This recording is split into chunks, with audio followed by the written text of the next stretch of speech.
Hello అండి, నా పేరు మాధురి. క్యాన్సర్ అంటేనే ఒక పెద్ద మహమ్మారి. మరి క్యాన్సర్ బారిన పడిన వాళ్ళు ఈ రోజుల్లో చాలామంది కనిపిస్తున్నారు. మోస్ట్ కామన్ డిసీజ్ ఏంటంటే క్యాన్సర్ అయిపోయింది. మరి అందులోనూ సర్వికల్ క్యాన్సర్. మరి సర్వికల్ క్యాన్సర్ రాకుండా ఎలాంటి జాగ్రత్తలు తీసుకోవాలి, వచ్చిన తర్వాత ఎలాంటి నివారణ మార్గాల్ని మనం పాటిస్తూ ఉండాలి, వీటన్నిటి గురించి మనకు తెలియజేయడానికి మనతో పాటు ఉన్నారు chief surgical oncologist doctor Mohan Vamsi గారు from Gachibowli Omega hospitals. Hello doctor గారు. డాక్టర్ గారు, అలానే ఈ మధ్యకాలంలో బాగా వింటున్నది ముఖ్యంగా ఇండియాలో, అలాగే సౌత్ ఇండియాలో ఎక్కువగా వింటుంది సర్వైకల్ క్యాన్సర్. సో ఇది రావడం గల రీజన్స్ ఏంటంటారు? గర్భసంచి ముఖద్వార cancer commonest cancer once upon a time. But ఇప్పుడు కామన్గా బ్రెస్ట్ క్యాన్సర్ ఎక్కువగా చూస్తాం. గర్భసంచి ముఖద్వార క్యాన్సర్ ఈ సౌత్ ఇండియాలో కోస్టల్ ఏరియాస్లో, ఒరిస్సా, కోస్టల్ ఆంధ్రప్రదేశ్, కోస్టల్ తమిళనాడులో చాలా కామన్గా చూస్తున్నామండి. ఎందుకంటే దీనికి కారణం ఏంటంటే హ్యూమిడ్ ఎన్విరాన్మెంట్. అక్కడ తేమ ఎక్కువగా ఉంటుంది. సో హ్యూమిడిటీ ఎక్కువ ఉన్నప్పుడు హ్యూమన్ పాపిలోమేటస్ వైరస్ హెచ్పివి వైరస్ చాలా ఎక్కువగా వ్యాప్తి చెంది ఆ HPV virus infection, repeated infections of the HPV virus over the cervical epithelium అంటే గర్భసంచి ముఖద్వారం యొక్క లైనింగ్ మీద రిపీటెడ్ ఇన్ఫెక్షన్స్ కలిగినప్పుడు అది క్యాన్సర్గా మారుతుంది. HPV virus is a very smart virus. ఇప్పుడు ఒకసారి కరోనా వైరస్ ఇన్ఫెక్షన్ వచ్చింది అనుకోండి, వెంటనే మనకి యాంటీబాడీస్ డెవలప్ అయిపోతాయి. Next time corona virus infection వచ్చినప్పుడు మనం సిమ్టమ్స్ ఎక్కువగా ఉండవు, తెలుసు కదా. ఇప్పుడు మనందరికీ కూడా యాంటీబాడీస్ డెవలప్ అయినాయి. ఇప్పుడు కూడా కరోనా రోజు రెగ్యులర్గా చూస్తున్నాం, మనకి ఎటువంటి హాని కలగడం లేదు, ఎందుకంటే దానికి మనకు యాంటీబాడీస్ డెవలప్ అయిపోయినాయి. సర్వైకల్ క్యాన్సర్ కలిగించే ఈ HPV virus is a very smart virus. ఇదేం చేస్తుందంటే ఇట్ ఈస్ ఇంట్రాసెల్యులర్, సెల్ లోపల ఉంటుంది. సో అందువల్ల బాడీ ఇమ్యూన్ మెకానిజమ్స్కి చిక్కదు. సో బాడీ ఇమ్యూన్ మెకానిజమ్స్ ఏ రకంగానూ దాని మీద ఇమ్యూన్ రెస్పాన్స్ మౌంట్ చేయవు. అంటే ఈ హెచ్పివి వైరస్ ఇన్ఫెక్షన్ ఉన్నప్పటికీ కూడా మన బాడీ రియాక్ట్ అవ్వదు, ఎందుకంటే ఇమ్యూన్ మెకానిజమ్స్ ఆ వైరస్ సెల్ లోపల ఉండటం వల్ల వాటిని గుర్తించలేవు. అందువల్ల దానికి యాంటీబాడీస్ డెవలప్ అవ్వవు.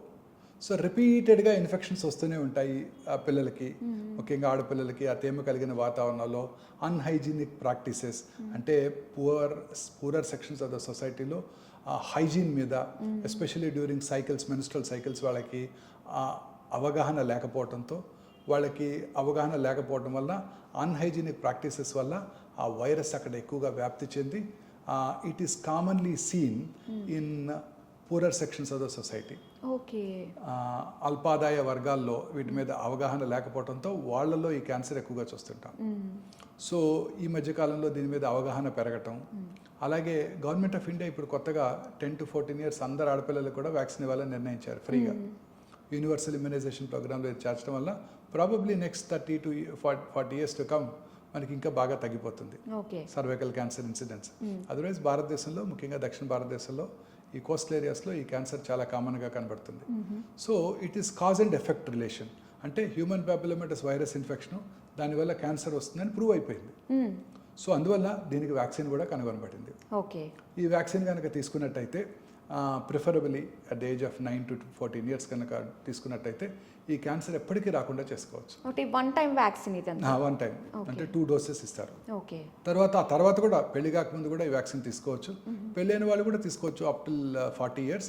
కానీ ముందుగా వాళ్ళు చెక్ చేసుకోవాలి, ఆల్రెడీ ఆ వైరల్ ఇన్ఫెక్షన్ ఏమైనా ఉందా, ఆల్రెడీ ప్రీ క్యాన్సరస్ చేంజెస్ కానీ క్యాన్సరస్ చేంజెస్ కానీ ఏమైనా ఉన్నాయో లేవో చెక్ చేసుకొని ఆ తర్వాత తీసుకోవాలి. ఆ వ్యాక్సిన్ తీసుకున్నాక 1 year ప్రెగ్నెన్సీ అవాయిడ్ చేయాల్సి ఉంటుంది. సో ఇది వ్యాక్సిన్ గైడ్ లైన్స్. ఈ వ్యాక్సిన్ ఇప్పుడు అన్ని చోట్ల కూడా అందుబాటులో ఉంది. గవర్నమెంట్ ఆఫ్ ఇండియా కూడా అందరికీ అందుబాటులోకి తీసుకొస్తుంది. ఇండియాలోనే తయారు చేయబోతున్నారు. సో అందువల్ల తక్కువ కాస్ట్తో అందుబాటులోకి వచ్చినట్టయితే మనం స్మాల్ పాక్స్ని, పోలియోని ఎట్లా ఎరాడికేట్ చేసామో I'm sure, I'm very confident we would be able to eradicate this cancer also. So అసలు ఇది కంప్లీట్గా ప్రివెంట్ చేయడం అయితే వన్స్ అసలు రాకుండా ఉన్నప్పుడే వ్యాక్సిన్ ద్వారా అయిపోతుంది. సెకండరీ ప్రివెన్షన్ కూడా ఉంది. మిగతా క్యాన్సర్లో స్క్రీనింగ్ ద్వారా క్యాన్సర్ని ముందుగా గుర్తించవచ్చు, కానీ గర్భసంచి ముఖద్వార సర్వైకల్ క్యాన్సర్లో స్క్రీనింగ్ ద్వారా ప్రీ క్యాన్సరస్ ఫేజ్లోనే క్యాన్సర్ని గుర్తించవచ్చు. అంటే క్యాన్సర్ రాకముందే గుర్తించవచ్చు. It has a long pre cancerous phase.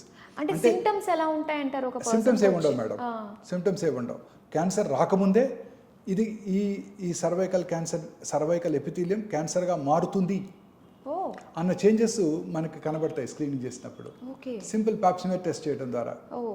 Clinical examination simple Pap smear test చేయడం ద్వారా మనము ప్రీ క్యాన్సరస్ ఫేజ్ అంటే క్యాన్సర్గా మారే క్రమంలో క్యాన్సర్గా మారకముందు ఉన్న ఫేజ్లోనే దాన్ని గుర్తించి దానికి తగు నివారణ చర్యలు తీసుకుంటే ఉన్నట్టయితే క్యాన్సర్ రాకుండా చేసుకోవచ్చు. ఓకే. బ్రెస్ట్ క్యాన్సర్ కానీ ఓవేరియన్ క్యాన్సర్ కానీ ప్రాస్టేట్ క్యాన్సర్ కానీ క్యాన్సర్ని ఎర్లీగా గుర్తించవచ్చు, అంతే తప్ప క్యాన్సర్ రాకుండా చేసుకోలేము. ఇక్కడ క్యాన్సర్ రాకుండా చేసుకోవచ్చు. దీనిని సెకండరీ ప్రివెన్షన్ అంటారు. సో అందుకని స్త్రీలంతా కూడా రెగ్యులర్గా once they are married first 3 years every year, ఆ తర్వాత కూడా ఇండియాలో సౌత్ ఇండియాలో అయితే ఎవ్రీ ఇయర్ రెగ్యులర్గా వాళ్ళ లేడీ డాక్టర్తో చెక్ చేసుకోవడం ద్వారా అవసరమైతే పాప్స్మియర్ టెస్ట్ కూడా చేయించుకున్నట్టయితే simple very cost effective test చేయించుకున్నట్టయితే ఈ క్యాన్సర్ రావడాన్ని ముందుగా పసిగట్టవచ్చు. ఓకే. తద్వారా క్యాన్సర్ రాకుండా చేసుకోవచ్చు. Very important. So primary prevention, secondary prevention. So నాకు తెలిసి ప్రైమరీ ప్రివెన్షన్లోనే మనకి చాలా వరకు కేసెస్ తగ్గిపోతాయి. ఇంకా సెకండరీ తోటి అందరికీ అవేర్నెస్ పెరిగిపోతుంది కాబట్టి ఇంకా కంటిన్యూ చేసుకుంటున్నారు టెస్టులు. ఇప్పుడు అందరూ వాళ్ళే వచ్చి అడుగుతున్నారు, కాశ్మీర్ చేస్తారా ఇవాళ డాక్టర్ గారు అని వాళ్ళే అడుగుతున్నారు. ఓకే. ఓకే.